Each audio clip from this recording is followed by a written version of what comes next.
and it put a full court press on us right from the minute. I didn't know how far a horse would go, and so we ended up 30 miles into the desert, and I only took 10 gallons of water. And we had 5 horses and 3 men, and we go, what do we do? There was no panic, there wasn't any fear or anything. It just was. That's what's interesting about this whole thing.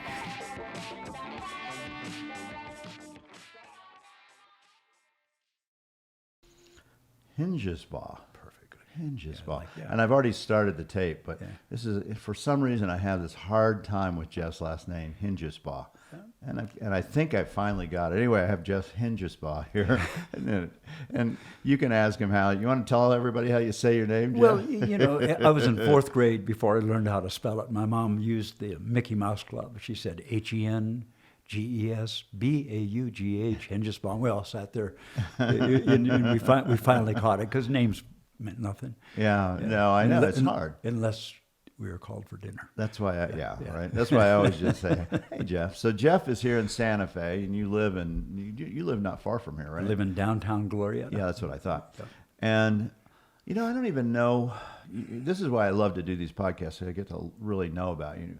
I've known you for 30 years, right, probably, or close to it. Yeah, and I've always kind of considered you a historian, really, first and foremost. Right. And is that true? Is that what you would say? Absolutely. At the core, is that you? Yeah. Exactly. I kind of backed into the deal.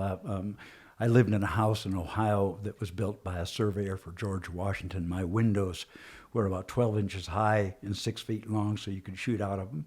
The apple trees below my window was, quote unquote, urban legend, planted by Johnny Appleseed. So I ran up and down the creeks up to about 2nd grade. And then we moved to Arizona, and then everything we touched in Arizona as a young man or a young kid, we found artifacts. And so I backed into the history. Right. And I started finding trade beads along the Salt River, thinking they were marbles, and 10 years later. So I'm totally immersed in that. And my mom was a storyteller, and it always drew from history. And so what did your dad and mom do? My father was from a family of 10 brothers that were in General Motors, and their grandfather before him up in Michigan, and he broke out and went to Ohio, still working for General Motors, and eventually moved on to Arizona and then Palm Springs in that capacity. My mom, both of them were crazy people. They worked for little theaters. They had wonderful party, world travelers. I grew up with all that type of influence. So were they actors? They did acting on the side? Just through college, and then my mother, wherever she went, she put together a little theater, and she went to Northwestern University. She was a writer. She had her own interview show, ironically, or not, in Palm Springs, and where she interviewed all the personalities that came in during that real prime period where Palm Springs was fading from the old days and picking up the energy of This is like 50s? No, this would have been late 40s? In the 60s. Oh, this time. Okay. Yeah, So did she know people like Frank Sinatra? Yeah, and she did Cesar Chavez. She did she did Bucher, the ship that the North Koreans tore up, and she interviewed his wife and later him. The United States couldn't figure out if he was a hero led or not, and actors and actresses, and she'd when the parades come down through town, she'd do the announcing, and but she had 5 kids, and she. And where did you fall in that line of the 5 kids? I was the top, you were the first male, okay. first male, so second down. But she, a good writer. She never stopped. So she was the creative force. My dad had his nose to the grindstone. And what was he doing? Was he doing GM stuff too in Arizona? Is this in Phoenix or where? Yeah, in Mesa. Well, we started in Phoenix, and then he went to Mesa with Tony Curry and the Buicks, and he always wanted, it was a managerial level, and but he was always fairly preoccupied with his dad was real rough, the old German, and put him to work, and if there was any air under the wings that came from my mom. My dad was a wordsmith. He'd get mad at me, or we'd not mad. We'd have a disagreement when I was 13 or 12, 14, and he'd say, "Jeff, you and I have a case of diminishing reciprocity." And I had to look up both words, of course, Right. but it just meant it's going south. It Right. doesn't mean I hate you or Right. I'm angry, Right. but you might want to think about what we're saying. And his dad was really tough on Yeah, him. very, very tough. His dad made a large fortune. He was the first person to take aftermarket Chevrolet and Ford and dealership stuff and sell the aftermarket before the dealerships. That's where they really make money with cars or parts and pieces. You buy a car, let's say for $5,000, it's $50,000 if you buy it part by part. Yes. And so he was they actually had a Hengesbaugh Square in Michigan, and at one time, and in Detroit, and they lost most of it during the Depression. Yeah. And how did that affect your dad? Because he came from wealth, and then he didn't have any? And it affected him dreadfully. Yeah, I would think. And plus, in those type of structures, he was about the third son down, and two of them got married, and then the father gets sick, and my dad had to take it over and miss school, and he was kind of thrust into the business backwards, and very brilliant man, like I said. When he died, he had a three on red book sitting on his bed, and the day before we just talked about all the infinite possibilities. There was not one knee hit the ground ever, but severe. And then you throw there was some pretty heavy Catholic stuff in there, and so we were no regrets at all about the religion, because it gave me a sense of some kind of guidance. I think until I was 18, I was trying to figure out if I had created a mortal or venial sin, until some priest came out and put an arm around me and said, just, hey man, live your life. And so when you're growing up in Mesa? I grew up in Scottsdale initially, Yeah. and then I went to Mesa. We moved over to a dealership in Mesa during my high school years, and I graduated from Mesa High School.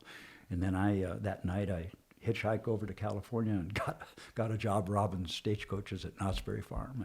Okay, I want to get a little, but I want to back it up because there's a lot between 0 to 18 that we're missing.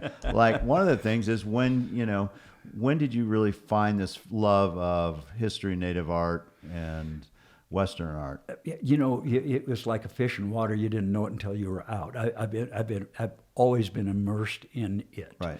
And one of the curses or blessing is I saw Davy Crockett in fourth grade, and then we would have. My dad was never a storyteller, but our surrogate storyteller would be the at least two generations of Westerns in all their capacities, Cheyenne and Sugarfoot, and we're and like the young today even babies staring at their cell phones. Well, we sat in front of that TV taking in those basic stories of good and evil and the reluctant heroes, and so there's no question that that generation actually pushed and rediscovered the West in the 70s. Right. And so when were you watching Davy Crockett? Was this in the it early... was in second or third grade, and if you know you're right, you go ahead. That's what Davy said. Yeah. And they cover a lot of stuff. The battle with Andy Jackson, who moved most of the indigenous out of across the Mississippi River. The politics themselves, Davy Crockett going to Congress and eventually going to Texas in the concept. But Crockett was a phenomenon during his time. Yeah. But you cannot even understand what he was. Disney had simply put Crockett on to advertise as Frontierland. Right. Did you have a coonskin hat? They sold over 1 billion. I know. Did you have one? Yeah, I had many. I wore the fur off of them. Did you really? Yeah. Did you wear it to school? Didn't wear it to school, but no, I had after school. We took my little rifle, but it was absolutely phenomenal. Today, they sold literally. There wasn't a cat or dog. No, there wasn't a cat or raccoon that was safe. Is that what they were making them out of? Initially, they made them out of raccoon. That's the coon skin cat. But right. No, they went artificial. But over $1 billion of those in 54, 55. Seth Parker was the guy, wasn't he? Seth Parker. And there's something about Seth that no matter what the calamity was, he always kept a smile on his face, even in the thick of it. And he would consider it was the way he approached danger. And he seemed considerate not only for himself, for others, even in the thick of things. And for a world that just came through a war, he was a soothing person. He was all out on the frontier, doing everything he could do, and yet there was a wisdom and an momentary acceptance that just was prevailing and would continue on to his death at the Alamo. So when you get in those situations that are tough, which we all do, do you think back to Seth Parker? That plus an ambling over other events that Seth. But it's there though, right? No, I go prenatal if I see an old Seth Parker. And then ironically, there was about 7 or 8 men. Some of them were real marginal, right on the thick of it, and we were celebrating a guy's escape of death. And we're sitting there, and at the end of dinner, every one of us knew the versions of Davy Crockett. So somehow it aligned itself into the backbone, into the courage of how we live our lives. And Davy just, I actually got to meet Fess. And when was that? At his hotel? Up there, up at his winery, and we were laughing and joking. He says, "Well," I said, I'm considered occasionally the king of the mountain men." Just kidding him, which I'm not. I just participate in the adventure. And he said, "Well, I'm glad you, but I'm king of the frontier. Don't you ever forget it." And he signed a painting, and it was a nice loop. In fact, in one lifetime, it's hard to even imagine being so influenced. But we don't have story. Well, we do. We have the Kardashians. They're influencing. Yeah, I mean, right. The same thing. No, it truly is. But the difference is that the great adventurers worked on principles, and if you abide by them, you do it a little better. Principles don't really care. They're apersonal.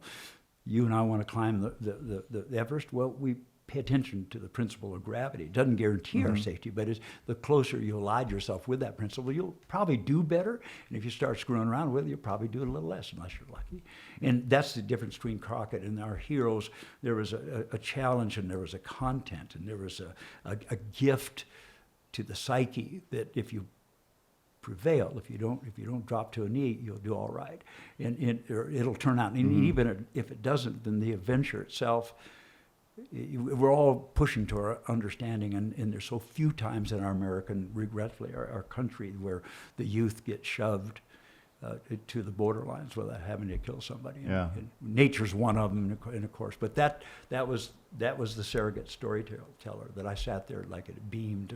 We'd sit there with our coonskin caps and watch. And how old were you? That would have been second, third grade, and then second and third grade, and then we moved out to Arizona. And what year would have that been? 50. That would have been, Crockett was 53, 54. 1953. Yeah, I was born in 44, war baby, and that's another. Excuse me, I didn't mean to yell. That's another whole story that I get involved in. You saw Encounters of the Third Kind. I did not. I was born in 44, which means I was a war baby. I did nothing from the time I was 7 to 11, besides the Crockett stuff. I built B-17s. Yeah. So I figured, my degrees in zoology and was your dad in the war? No, he wasn't. They kept him back. He made the little the Venturis for diesel, and they needed him all over the world. He tells wonderful stories, and they wouldn't, but they flagged him. They wouldn't let him go, and he went up and down. Yeah, he had intellectual property. And without the injector, I don't care what your nationality or what your agenda is.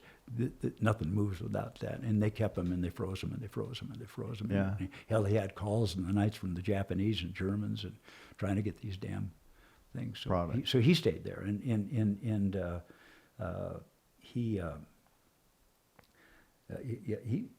I didn't see a lot of him, but when I did, I never felt not loved and stuff. But the point of it is, he was a pretty intense guy. Yeah, it came down from his father. Yeah. Oh yeah. And it came to you. Yeah, absolutely. Yeah. And that is your perception until you start wiggling around.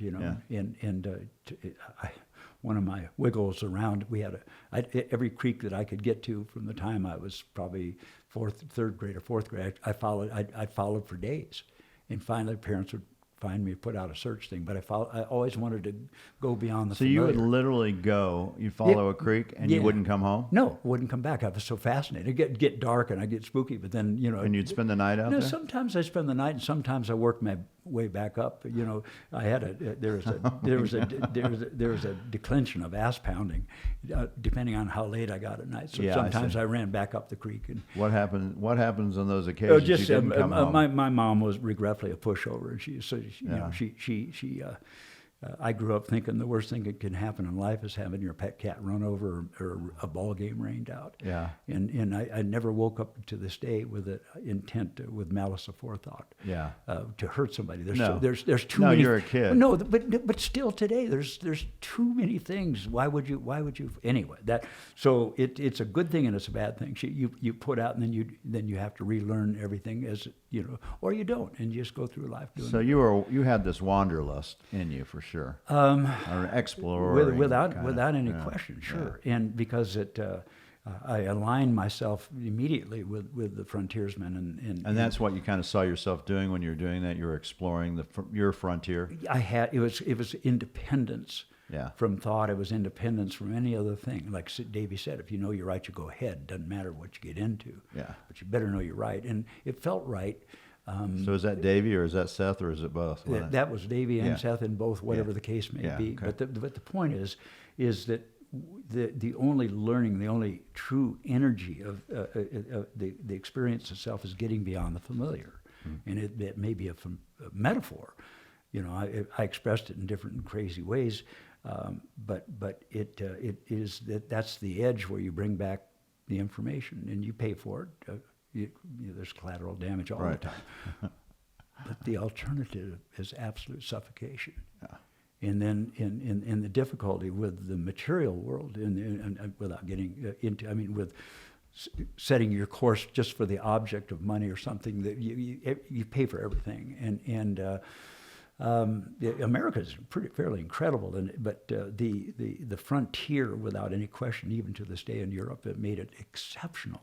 Mm-hmm. There are people running away from this insanity or running ahead of it. Yeah, and some of them were entrepreneurs looking they saw it a great way to make money, and no one had tapped this resource, and they were going to be the first ones. Davey was out there sniffing around in Texas for that reason. Yeah, I think a lot of them were. And so. It just, and there's the fine edge about quality of life. I have no intentions of living in a cave, and I can do it, and I have no intentions of riding forever, you know.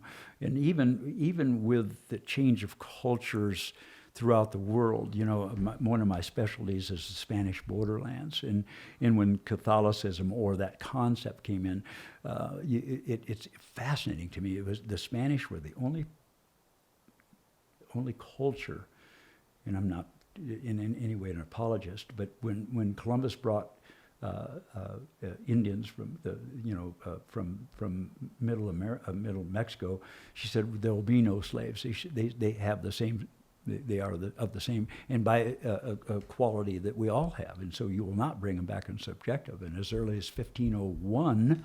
They had established a Council of Indies to control that. And unlike the Dutch or the English or the French, they brought in a system which addressed and tried to adjust them to the coming change. And you can say, well, we took a lot away from them, but they brought in horticulture, agriculture, blacksmithing, and of course religion. But religion's a matter of perception, so I can tell you anything I want to. It doesn't matter. You're gonna anyway. But they at least made that attempt, and then they made him equal vassals under the king. And there's arguments, and after the Aztecs when they were brought down, there's arguments from Aztec warriors in getting respite from the magistrates because he had equal. So, you know, now that doesn't mean equal status and all the above, but no other, we're still knocking down, there was no other. But my point was, for some of the first wild tribes that got subjugated, for the first time in their life, they broke the cycle of violence of the, first of all, of finding food, the feast and famine, feast and famine, feast and famine. And then when they did accumulate, it was all taken away on a normal cycle and the death toll. So the wildlife, whatever that means, and I'll tell you, I can talk about the wildlife. Right. It ain't all what it's knocked out to be, but the hunter-gatherers die pretty early. But these people, and there's actual testimonies for the first time in thousands of years, they had a governing system and a protection force and a stabilization that let them do something like blacksmithing. And We're talking about down in Mexico. yeah, we're talking initially in Mexico and Yeah. eventually all over the world. And Yeah. of course, the borderlands come all the way up here. And by no means was it a perfect system, but it was the only system brought in by Europeans that gave the indigenous a chance to catch traction. Now- Period. Now I have a question. Yeah. You have all this great history, Yeah. but we haven't figured out how you got it. So I'm backtracking right back on your growing up. Yeah. So you graduate from high school in 62. 62. Yeah. Okay. So really we're not at war yet, but we are. Pure American graffiti. Yeah. Okay, period. And Yeah. and so that's in Scottsdale, or is it Yeah, that's Mesa High School. Mesa High School? And so so now you're 18. Yeah. I assume you're 18. Yes, Yeah. 17 I Yeah. graduated to. And what's your plans from there? Are you going to go to college, or are you going to Okay. go on a wanderlust? Or So, what are you, so, where are so you back headed? back then, parents wanted you to be a doctor, lawyer, or an Yeah. Indian chief, Yeah. and so you were going to go to college. There was Right. no question. But then college was $700 a semester, Yeah. and you know, you bought your books, and the teachers were paid for, and the buildings were paid for, and they didn't need gymnasiums. Anyhow, I told you I went off to Knott's Berry Farm and start earning money for college. And there was a little junior college called College of the Desert outside of Palm Springs, and I would go there. My intent was to become a veterinarian. Not really. I don't like to see animals suffer. My life is technically 9 dogs long. There's no age from puppies to the but that seemed like a good idea. And as I rolled up on that senior year, I was in a tremendous pressure. Senior in high school? No, it's senior year in college. So you went the whole Well, route. I went junior college, Yeah. and I had the privilege of being on the captain of the most scored upon football team in the nation. We never lost a game under 50 points. Oh, that's nice. We didn't have huddles. We had prayer meetings. You know, I mean, we had these big 6'5" guys coming into the library before the game. Jeff, I can't go out there. I said, oh, yeah, you'll be all right. Yeah. Anyway, so I went through the junior college thing, and then Yeah. I went on to San Diego State to get my upper science, Right. my zoology and stuff, with full intent to drop sports. Right. Ironically, a really fun thing happened. I think in 2 years at the College of the Desert football team, we made 2 first downs, which meant Oh, my God. which meant I had to punt a lot. Yeah. And I got it. I could hit a 55-gallon drum 4 out of 10 times Yeah. downfield, and I would launch 35, 40 to 60-yard punts. Yeah. Just did 165. So I got a tentative scholarship for San Diego State, but I couldn't. I just couldn't do it because I worked my way through school. So anyhow, we were approaching what happened during that catastrophic time.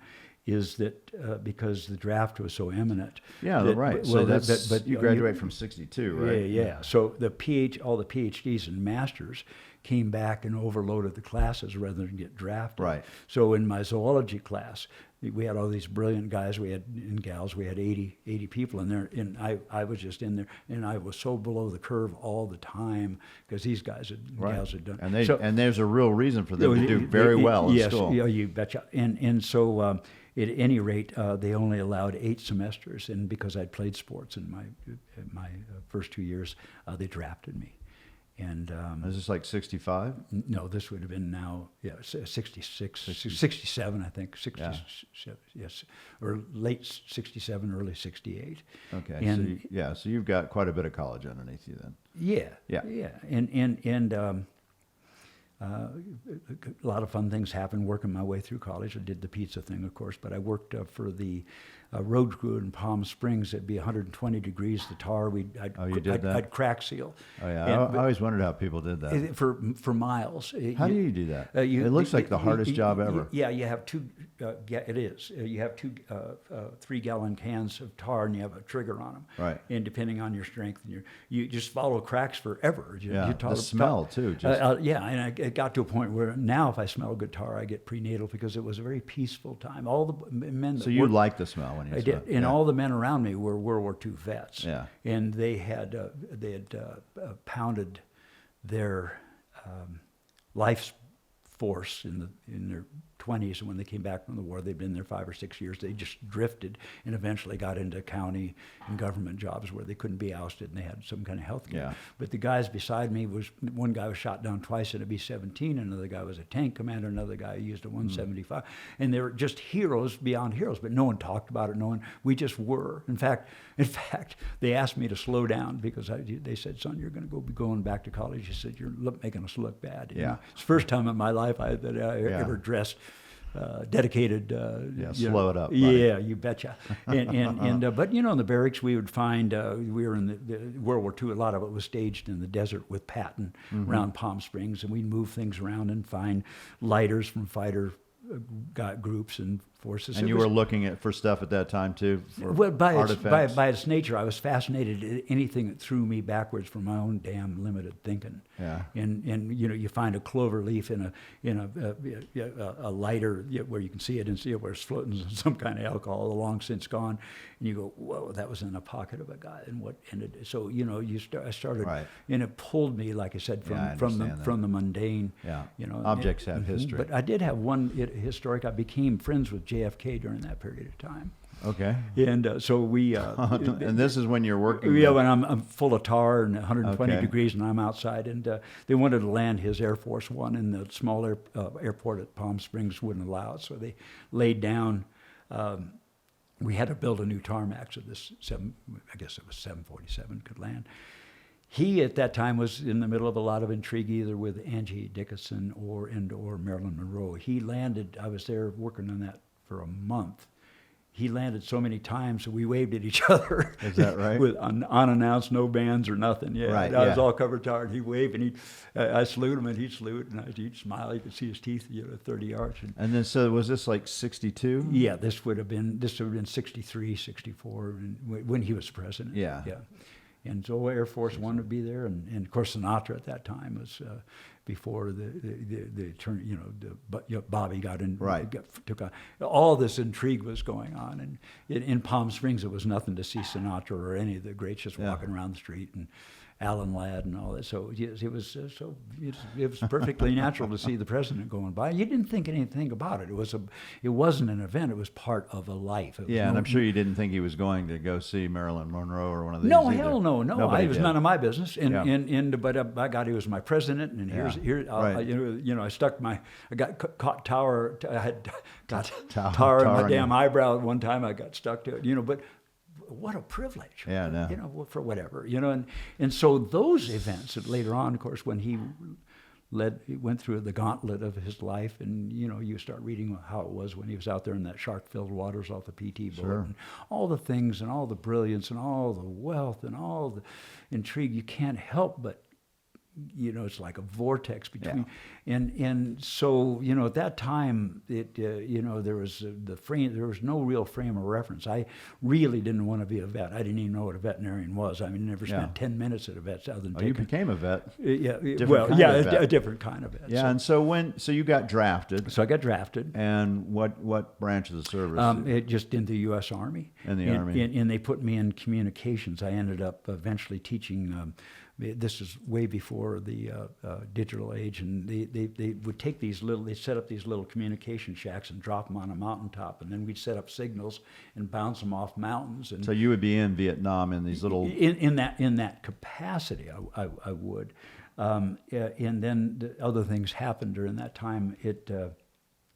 My younger brother, who I love dearly, and Buck, he was a fabulous... He got orders for Fort Polk.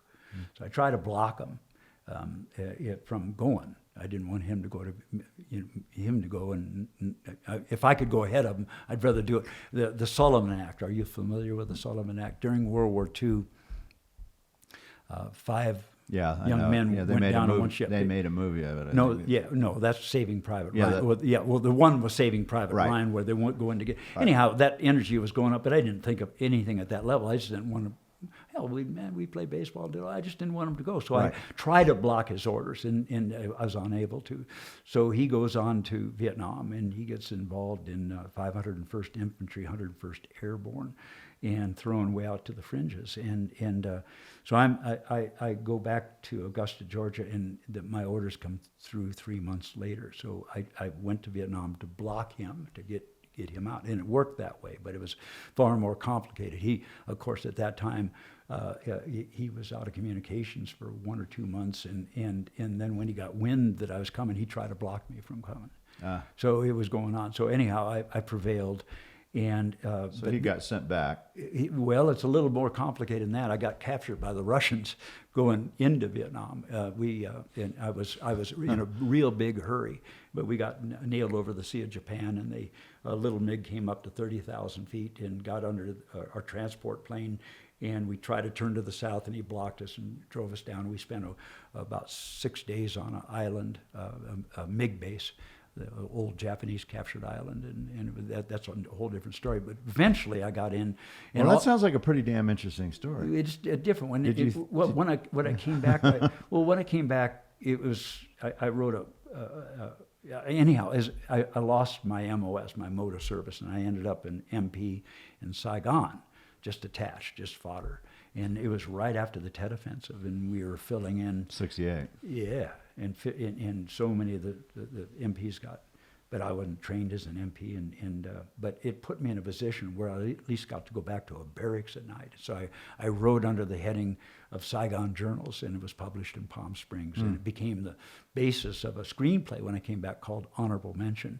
And it regretfully, that changed the course of my life. I'm not sure to the better or not, but when I came back, it made it all the way up to Daryl Zanuck, who was a big producer at the time, and he said, we met at the Beverly Hills Hotel, and of course I'm just, and he just said, Jeffrey, I think we're a little too early. I think Deerslayer had come out, Platoon hadn't come out yet. Oh, yeah. And so I abandoned that, but I thought, well, hell, this is easy. Just write a screenplay and it'll come. And what was the screenplay, the premise, basically? It kind of like, it was a story between two brothers conflicted over who's supposed to die, basically. It was kind of a twist on Private Ryan in a weird way. It was the initial Private Ryan. It was. But this is like 69. Yeah, 69 when I did it, and it was a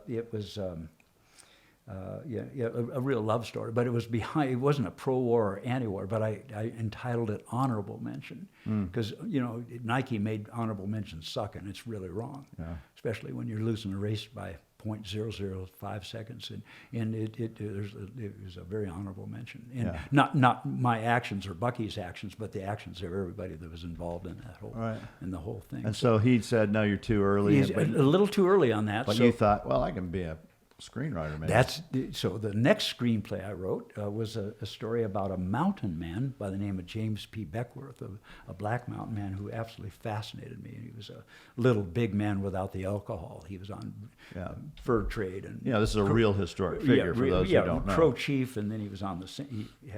Dixon did a drawing of him, by the way. I had no idea. I owned it at one time. Okay, well, I do know the drawing. Yeah. Yes, sir. At any rate, it was a fascinating focus on the early American adventure. We have all kinds of adventures, and among the adventures, the cattlemen want cattle, and people that go out west, immigrants want land, and the military do what they do, and the prospectors chase gold. But the mountain man seemed to be out there because that's where he wanted to be. There's probability of making money, but the real chances of coming back with any type of wealth were just coming back. Yeah, so he was out there because that's where he wanted to be, and it was a pristine 18 years before Manifest Destiny had rushed across the river, and it was but I got pretty close with that one. The screenplay went to William Morris Agency, and Billy D. Williams was going to do it. Yeah. And I actually got the phone calls that say, "Son, don't buy your suit coat," but and it fell through. So now I'm double tapped, thinking all you have to do is write and they will come. Right. Yeah. Oh man. And are those screenplays still there somewhere? Yeah, they are, and another 4 of them. And I wrote a Mountain Man musical, and oh God, I just. So you were trying to make it in that business. Did you move to L.A. at all? No, now therein lies the rub. I didn't. I could have, But you know, I wasn't driven by the material sense, you know, or even the ego sense. In Nam, I had the living shit scared out of me. Excuse my language. But I also showed up, so there was nothing to prove. Mm-hmm. You know, I was absolutely vulnerable at both ends, but I found I didn't have much of a reverse scare. Yeah. So that was good, and it took that away. So I never had the driving force of wanting to. I'm so grateful most of the time. Yeah, to be alive. To not only to be alive, but to be able to be on those margins where the message has come, for one of a better word, that I'm not worried about the rent or relationships. And there's a ton of things I didn't learn in that I should have and applied. But so Hollywood was in my pocket. I could tell a story anytime, and they'd come and do it. So. But you don't still feel that urge, maybe? No, that you could right make now. one? Right now, I'm working on a screenplay. So it's still there. Yeah. I'm working on a graphic novel about Beckworth. Yeah. I am doing some research on. Happen to own his. It's in my possession at this time. His rifle that's signed by him, and Beckworth won't leave me alone. He's still ragging me. Yeah. And then I'm working one of the most fascinating the most documented paranormal experience in the history of the world. There's been a lot of terrifying and incredible things, but this was a fascinating story, and it's fairly deeply involved. But you can look it up. It's The Lady in Blue. It's about a young nun that bilocates between Agreda, Spain, in northern frontier to prehistoric, pre-contact, let's put it that way, Humano Indians. And unlike the Lady of Lourdes, or if you're Catholic or not, where Mary appeared 13 times in front of a premenstrual little goat girl and established that incredible miracle. This woman, from the years of 1620 to 23, bilocated from Spain to northern Texas somewhere between 500 and 1,000 times. Word got out, and the church was struggling. This is 1620. This is 10 years after Santa Fe was established. A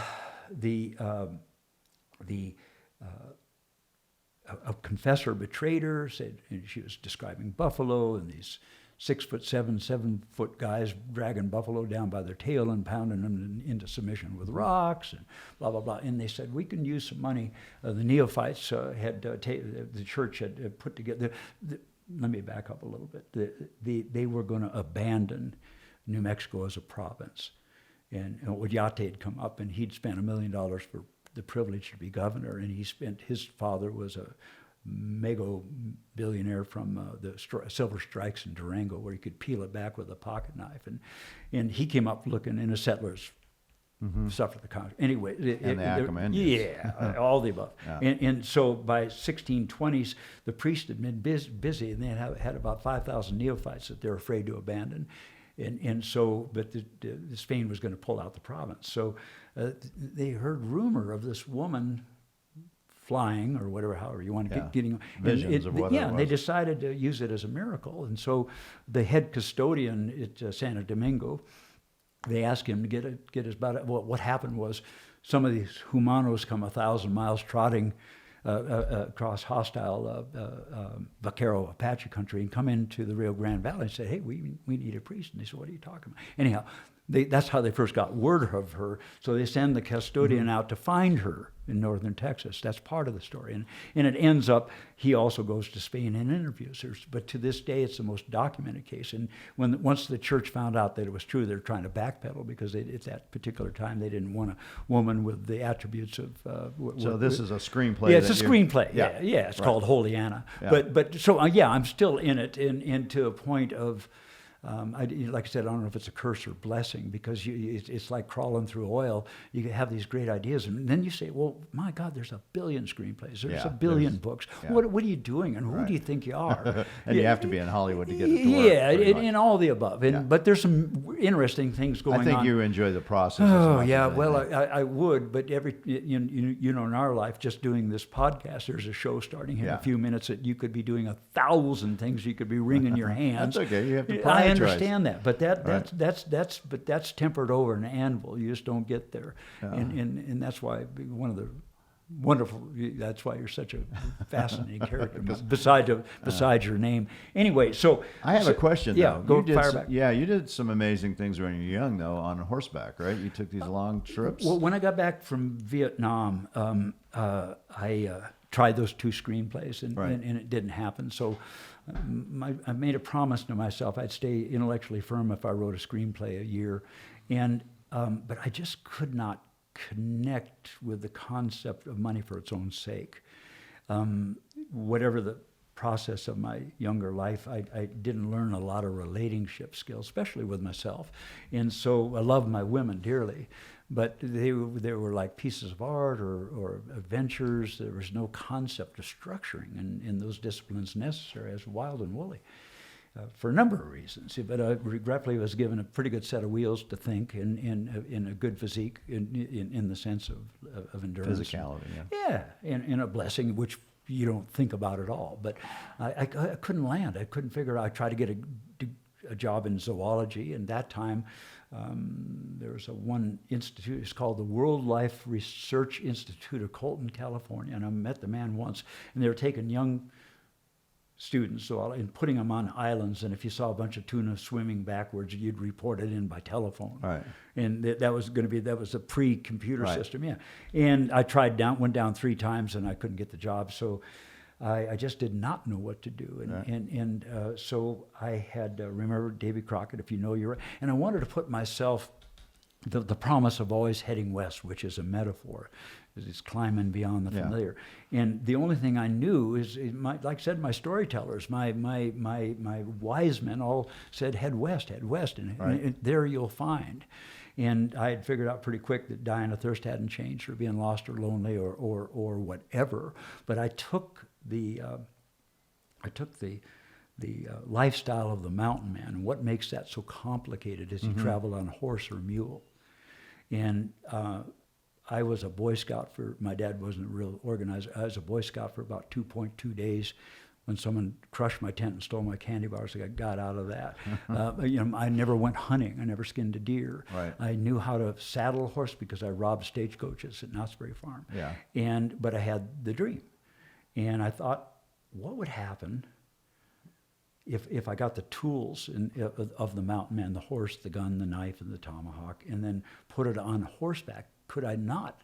If I haven't been to a place that's new for me, Right. Yeah, but the major thing, having been subject to, is nature. Nature.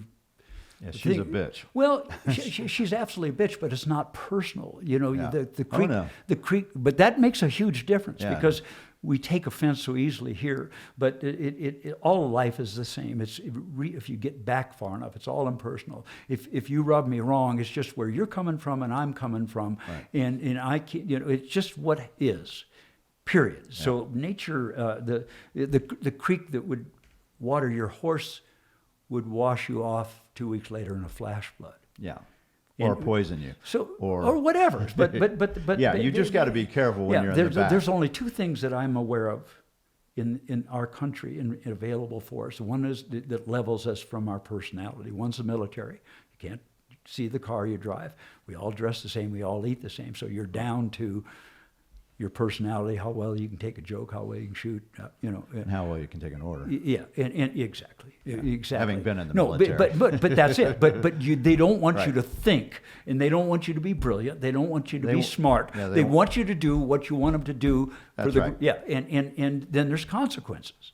There are. We had consequences. We couldn't even get to in basic training. You couldn't even crawl it. You had to crawl through the ladder, Right. and they wouldn't let you in until the weakest guy got Right. through it. So that's one lever, and the nature's another. Yeah. And I decided on I didn't know quite. I just thought, well, hell, if I get the clothing, and I didn't know how to make clothing, and Right. I didn't know how to do anything, but if I got the tools and trappings and the horse, and then throw myself into that wilderness, again a metaphor, way beyond anything, that somehow maybe I'll get the gifts, or I'll get what Davy found. Insight. You're looking for insight. I don't know anything other thing. Right. I don't want anything. Right. I saw so many people get hurt, and all our lives.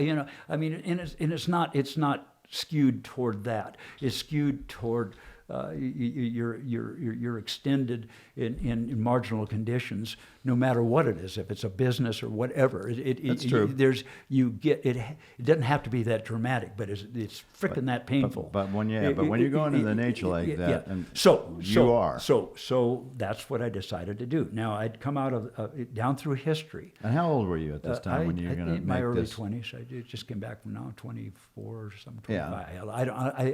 I don't. Fairly quickly after Vietnam, though. Kinda. I wrote a screenplay too, but no. I wrote the screenplay and I thought, well, hey, that's the direction. Then that's the direction. No, I couldn't find any direction. Right. And you were looking for direction. You were looking for something, clearly. Yeah, sure. But it's fascinating. That's the difference between us and an elk. An elk's happy to graze in water, and if an elk held our anxiety, or it is absolutely. I didn't know what I wanted, and I didn't even know how to express the thing. Oh, screenplays almost came close. Let's do screenplays. Right. But one thing I did do, I wanted discipline, and I wanted whatever I did to make me stronger for the adventure. So I'm a real. I don't know where it boiled out of. Maybe a little reincarnate hangover, maybe Davey. But I came up with this plan, and I needed. Down in Nam and so forth, we used a 3-man team. Mm-hmm. 1 can disappear, 2 can be intimidated, 3 have to be dealt with. If you and I get into it, there'll be an offset opinion. And if you get injured, then we got 2 to help. And it's a moving force. Right. If you get to 4, it's a 3-legged stool. Yeah. If you get to 4, we polarize. If you get to 5, too many arms and legs. You got Murphy's Law going. So my brother's, younger brother Greg's friends, they were 18 and 19, Steve and Bill. I talked them into having this adventure. Yeah. And at least I had some concept of the history and so forth. And these guys were just pure boiler house American genetics, man. And they say, hey, yeah, let's do it. Oh, sure. They're 18, 19. But it was terrible restrictions. It was going to be all 1840s or nothing. It wasn't going to be ball caps and buckskin pants and tennis shoes. Yeah. If we're going to do it, we're going to do the technical 1840s. That meant we lit our fires with flint and steel. Oh, God. We used our horses. We gained our food off the land. Yeah. But that's the theory, of course. Right. I didn't. There's a lot of things I didn't realize, that most of the certified mountain men expeditions went in countries where you were guaranteed 10 pounds of meat per man per day. Otherwise, they didn't go. I mean, there was a lot of things. I had no surrogates that taught me how to light a flint and steel fire. Right. Or I bothered every blacksmith in town, every person that even knew a horse, but nobody had that whole link, that 150-year link of experience or advice was gone, absolutely, totally gone. Yeah. So eventually, after, it's really funny, there's a lot of getting up to the point. I was a fireman when I went for a little bit in Flagstaff, Arizona, to write my novel after Vietnam. After the Vietnam script didn't go as a script, I tried to write the novel. I wasn't trained for the novel, so I got a job fighting fires for the city of Flagstaff. But one morning, it was 1972, it had rained all year. And I heard one of the firemen said, the deserts are going to be the greenest that they've been in 50 years. And I quit the job, and then I started preparing myself. Yeah, you thought this would be as good as to break out. Yeah. See, when you're in the desert, you got to break out. You got to go north, south, east, or west. So where were you going to leave from? No, because at that time, snow was down to 5,000 feet, and staying consistent. So the only way I could break out was to head west. And little did I know that no other expeditions would ever go that route without penalty. And I just had the basics. I didn't. Right. I never projected. If I projected, there wouldn't have been anything. Yeah. I mean, you couldn't. No one. You wouldn't get. So we spent time trying to make these outfits. I made a shirt. And, I couldn't get my sleeves up, and then I had pants. Jumped on my horse. They split down. I mean, it just went on and on and on. But we're beginning to understand. Quit whining. It just is. Accept it. Yep. And you're starting the process. And then we I didn't know anything about animals, so the first animal I got was a mule by the name of Detonator. And, it never really dawned on me, the nickname, Right. You couldn't even feed him without him kicking the hell out of you. We had this little homemade thing, kick the hell, he was our introduction Right. to what we were heading.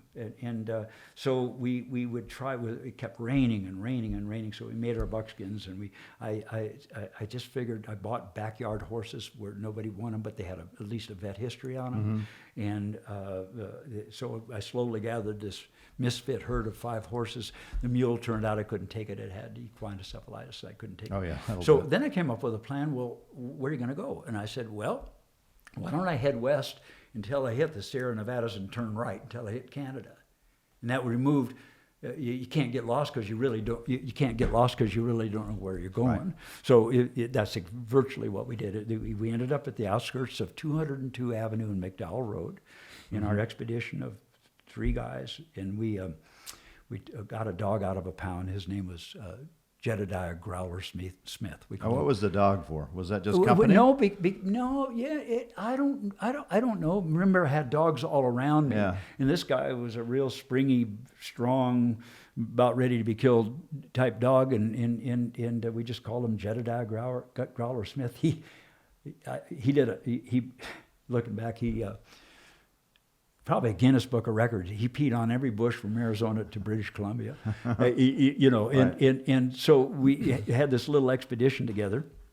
And you have how many horses? 5? We have 5 horses, 2 Yeah. pack horses and 3 riding horses, Yeah. and then Bill and Steve, and we had.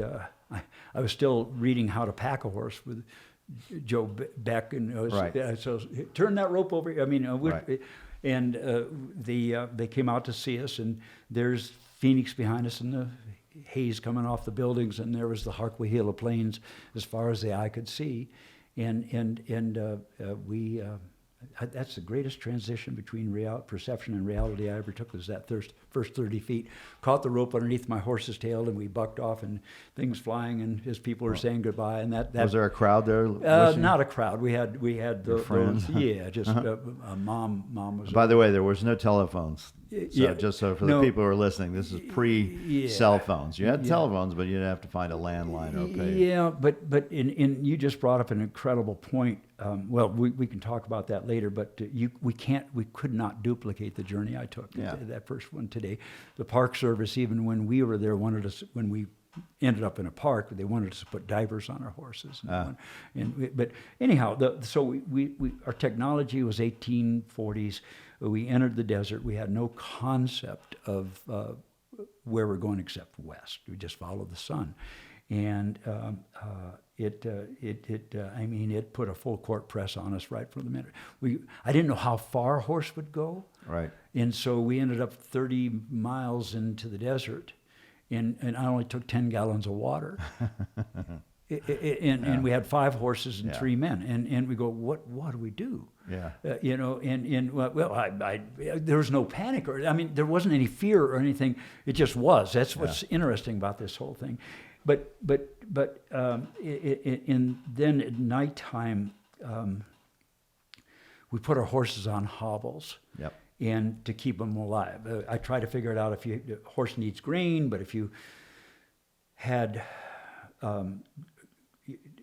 you needed so many pack horses, and then it became exponential. You couldn't feed your horses, so we took the responsibility of letting them out. And the deserts were green, even though the west wind was blowing and things were drying up, and all the arroyos were going to the south and into the east, and we'd hit them and get a little bit of water, but they're drying up fast. And at nighttime, not unlike the Gene Autry movie where the horses, you're playing guitars and they're lowing and nynning up back. No, the minute we put them out, they started back on their trail. Everything wanted to go back. Yeah, they wanted nothing. The concept of going ahead, Right. for the dog, for the men, for me, for the horses, they just didn't get the concept of moving ahead, going ahead, not backing up. And how long did this trip go on for? Well, we took it took well over a half year. Wow. And did you get, I assume you kind of just, as time went on, you learned how to do things that you wouldn't have before, like how to get food, how to find water. Yeah, or whereas, those things never happened. I mean, all? they happen in some sense. Yeah. The first thing is that every night the horses would go back 5 miles, so we had to start by running back 5 miles, riding them 5 miles, and then we started our day. Yeah. And then there was a rebellion. The boys started when they got their butts sore and everything else, and these horses biting and snapping and doing all these things. And then the supplies we had, we couldn't keep the pack on. Yeah. And every delay of repacking 45 minutes, there was no advance. So we buried all our ropes and extra food and extra supplies. We put ourselves in an absolute desperate. And I said, well, damn it, if we got the Bowie knife and the tomahawk and we're going to do this, we're not. So so we're all westerly. So we're pushing and pushing and pushing. But the main difficulty was water. Yeah. And if you could look down like Walt Disney does on our ventures, and there's many things going on at the same time. There's a metamorphosis. We still had the refrigerator mentality where we could go to eat, and pretty soon everything you want to eat also wants to stay alive, and you're not the top predator, and everything, the value of life itself is no more or less important than anything else moving, and I'm sure Indians could have made a living off the land we went across. We went across many solutions, but I wasn't interested in staying. I was interested in moving. Right. And you had a goal. Yeah, and so it was all about water. Yeah. And so eventually you started looking for green spots, and you had a vantage bin up on a horse, and then you started watching doves. Not too long, you could tell the difference between a bat fluttering or a dove going overhead. And the dove was coming and going to water. So you started picking up. There was a metamorphosis, and then the ego just can't deal with this stuff. So you with the impatience and the things that go on, you come to the conclusion you can't have any more problems. It's just changes of plans. And wisdom is the foreshortening of the time when you get to it. Perfect example, we're out in the middle of the Panamints or some Great Basin heading north, wherever the hell we were. Was this the fall time frame? No, hell no. To get out of Arizona, we had to leave in April. And then, we got into Canada in wintertime, and there's no other breakout. We couldn't, because by the time we got to Oregon, it was 100, 110, 115 degrees. But a perfect example would be, based on intuition, which got better for whatever that means, because your mind's clear. You're not worried about girlfriends or food or rent or cars or anything. You're absolutely forced into the moment. Yeah, you're looking for food and water. Yeah, so we went up to this canyon trying to get through to the other side, and there was a landslide. So you got two choices real quick. You either get off your horse and throw rocks, or you back the hell out. You can kick and scream and say it's unfair and check in with your inner child. But wisdom foreshortens that time. So we backed out and went around. But that began the process. And it's a very humbling process. The best laid plans mean nothing. So I take it this trip, because you're young, right? You're in your early 20s. Yeah. Did it set your course for the rest of your life? Well, the way you see things and do things? No. You don't think so? No, of course it did. Yeah, I would think it would be pivotal. But then I threw myself, for whatever reason, into another journey, a long distance from Arizona to Wyoming. And then I took on that persona, and then I made a living as I wrote screenplays, nothing selling. And eventually I wrote a Mountain Man musical, which I tried so hard to move. But, it's called WAV. It's the story. I love that idea. Well, yeah. You saw Paint Your Wagons. Yeah. Oh, I love that story. All right. Yeah. So that's a story about the gold rush. Yeah. But that was the red herring. It was a story about a traveler and a settler and love. And their partners in love, of course. Yeah. And of course, the Mountain Man's the same thing. It's a story about the beaver hat that was the fashion of the world. But it was truly the story, a metaphor for getting beyond the familiar. And in a sense, it's all about love too. Your partners become very important, blah, blah, blah. And so I tried all those things, and I kept writing, and and I would make a little humble living selling trade beads, but then I had an old car and a dog, and I had an old 41 Chevrolet panel truck. I don't know if you ever saw that damn thing. And so eventually I came into Glorietta Pass with nothing sold as far as a screenplay and a very sore butt. Yeah.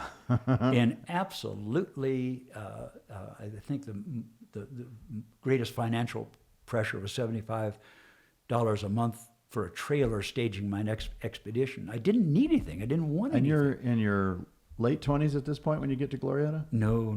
I Still rolled early? in there when I was 44. It was all Oh, long, yeah. So this was a long journey. Yeah, and when you asked me if one Right. led to the other and one Yeah. resolved the other, it's just that you knew you could do it, but there's something wild inside, and there's something there's an order to things, and I couldn't put it all, still can't Yeah. put it all together. So you were searching. I'm still, Yeah. I'm devastated even at this moment of searching, because there's so much infinite possibility, and then you're unlike when you're 20s, you're pushing toward the human lifespan, which Right. and so that's really so I still am very unresolved, other than the fact of good friends and loyalty and showing up. But the rest of it's still, But you do start making a living, Yeah. through So- antiques, through Yeah, so- Hispanic, early Western art, So- native art. Yeah. So what happened was, when I got into Glorieta Pass, the guy scared the hell out of me. He said, "You got to make a $500 payment." The reason I bought the house, it was a broken down old house, adobe up in Glorieta, but on the front portal it said "illegitimi non carborundum," which is "don't let the bastards grind you down," which is something my dad taught me. So I said, "Sure as hell, this is signed." Yeah, it sounds I had like it. more creatures living in the house than around it. I had no idea, just like the Mountain Man journey, no pre-preparation, no Right. real brilliance involved, and I just bought the place. Yeah. Well, $500 a payment. Right. And he said, "Son, if you make a payment and you miss one, I'm going to take your house. If you make 200 payments and miss one, I'm going to take your house." Yeah. Do you- He was straightforward. You know, he says, "You seem like a nice guy." And I had no way of making a living, so I'd been going into the bowels of Mexico for bringing out plunder for rendezvous saddles and Yeah. anything I could for going into Chihuahua and stuff. And so I went down to Mexico. I had no money to begin with, so I'd buy fire strikers and anything I could and try to make a marginal profit. And that's how I dug in, kept writing screenplays, and pretty much that rolls up to where we are right today. I'm a master of nothing, and yet. But you love history. Without it, Yeah. without it, there's no depth. Yeah, because all your material, if you go to one of your shows, Yes. like you're here now, Right. every object, I guarantee you, and there's probably, I'd say 500 objects in that booth, maybe more. Thank you. Yeah. And I bet if I picked up any one of those objects, you could tell me when it was made, why it was made, who probably used it, and maybe where it's been this whole time frame. I certainly can do it, but then there lies the challenge. I put on a show for Santa Fe for 27 years at the Palace of the Governors. Yeah. And that was my format. I didn't know that was your show, but Yeah. Oh, that's the fur trapper kind Yeah, of. well, it was a adjunct to the fiesta. Yes. In the Indian market, and Yes. it was a celebration of the Mountain Man and the Santa Fe Trail as major influence in New Mexico. Tom Chavez, the director of the museum, set it up, and that show was incredible, and I felt more in my liking. I'm so structured now, and once again, the difficulty is it's all about a matter of consciousness.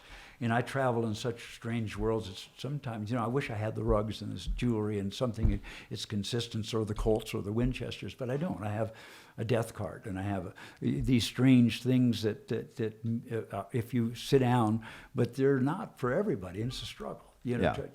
There's no, I don't say A lot of this stuff there's no consistency. is maybe more utilitarian. Not some, Yeah. but no. I try a little furniture, and I try. I'm master of none. Like I said, I don't know my blankets. I supposedly picked up an incredible piece of Navajo, very rare Navajo cup that was done at Fort Wingate, but I don't have the experience to exploit it. I just knew it was great, and like any journey, there's more mystery to it than there is resolve, and I've never taken the time to fill in the back. I wish I could, but there's the next adventure,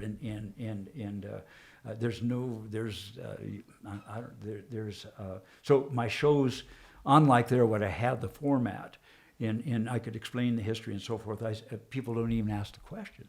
Do you see a difference in the way our business was, say, 10 years ago till now? Yeah, I have. There, of course, one way to explain that, I have this incredible Zuni pot. Got it out. It's 1890. It's beautiful. It's one of the best, and it was on sale at Canyon Road for $12,000. I've had it on my table for 4 years. At 5,000, I can't sell it. Yeah. And I don't understand it because it's a beautiful thing. So there's a trend. When Mary Lou Emerling came out with the Santa Fe style, I sold so many skulls. I sold skulls, Like cow deer skulls, skulls that and were cow worth skulls. more than a living cow. Yeah. And so what it tells you, there's trends and there's recognition, and I've never cared about either. So it makes me a little bit vulnerable. Yeah. And again, I'm just trying to swing into the runway to make a. And should that fail, then there's no failure, because you give it your best shot. But you do still find lots of people that are interested in history. Yeah, yes, I do. And part of the other challenges through myself and a lot of good friends, we have purchased some of the best Spanish colonial frontier stuff in the world, but there's no awareness of it. We have a Ardaga that was involved with the Alamo. And Tell people what an Ardaga is. Excuse me, Ardaga is a 2-ply or 3-ply rawhide shield that the Presidio soldiers used to fend off arrows, and this one it has Bavia on the bottom and a Mexican eagle, and it's involved with Santa Anna coming up and bringing the militia out of Bavia and being at the Alamo, and it ended up in Kentucky, and it might have had something to do with Crockett's colonel, but we have a rawhide, a huera or cuero, a rawhide suit of armor, very much like a Roman would wear, double bull hide. We have rump covers for horses. We have this, there was a couple of people like Enrique Guerra, who was a beautiful man and ran the closest to the old-time haciendero ever. Right, yeah. He loved us all. We brought him beautiful things. He had the wherewithal. But those, they shift. And it's no different than the fur trade. Fur trade, by 1839, they went to the silk hat. You got to stay moving. But it's diminishing against, the energy you have and what you're doing. And so those things, the greatest challenges are always ahead, but you got to stay in the moment, and you got to stay cool, and you got to laugh and joke. Keep writing the screenplay occasionally. Keep writing the screenplay. keep taking one more step. All these journeys are one step at a time. But you got to shove beyond the familiar. That's where you learn. Yeah, I think that's the thing. I get from you more than anything. You Go past the familiar, embrace it. Yeah, and with all its fears, and you'll learn something. If not, there's something a much higher order to things that I can't access, but I appreciate out there. Well, Jeff, thanks for coming and talking. God, I know you want to go and sell some stuff too, so you can go on your next adventure. But as we all do. Let me fire back at you. I've never been interviewed it was so much fun. You worked on the same format as my mom. She never, if I was noted for something, she asked the opposite, and it's in that way. We get off the record or the railroad track and really find out what's going on. That's right. I want to get beyond the stories we all know, but really what made you have those stories. Magnificent, and thank you so much for the opportunity. Yeah, no, it was great. I knew this would be a fun one. I knew this ride was going to go somewhere. I had no idea where it was going to head. Nor did I. I've known you long enough to know that it was going to be interesting. And I think one of the great things about this podcast for me is I get to sit down and talk with you for an hour with no one we haven't around. done it for 30 years. Let's see, because we'll see each other and we'll talk about an object or something, but we don't talk about each other. We don't talk about the stories of how you got where you got. Right. That's to me the interesting part, and we're going to lose that if people don't, take the time. So we're both taking the time when we could be working and selling objects. I'll leave you with this: that chance favors the prepared mind, and a little bit of knowledge is a very dangerous thing. That's true. And the adventure always continues. Yeah. All right, let's go continue our adventure. Thank you. Thanks, Jeff. Oh, that was fun. That was nice. God, oh my man, that's the first. I hate ride the horse. You saved me from that. Thank you. No, I want to find out you. That's my goal. We need your support for the Medicine Man Gallery channel, so make sure to click the subscribe button and tap the little bell icon to be notified when we upload a new video, which we do every morning on Wednesday and Friday. See you soon.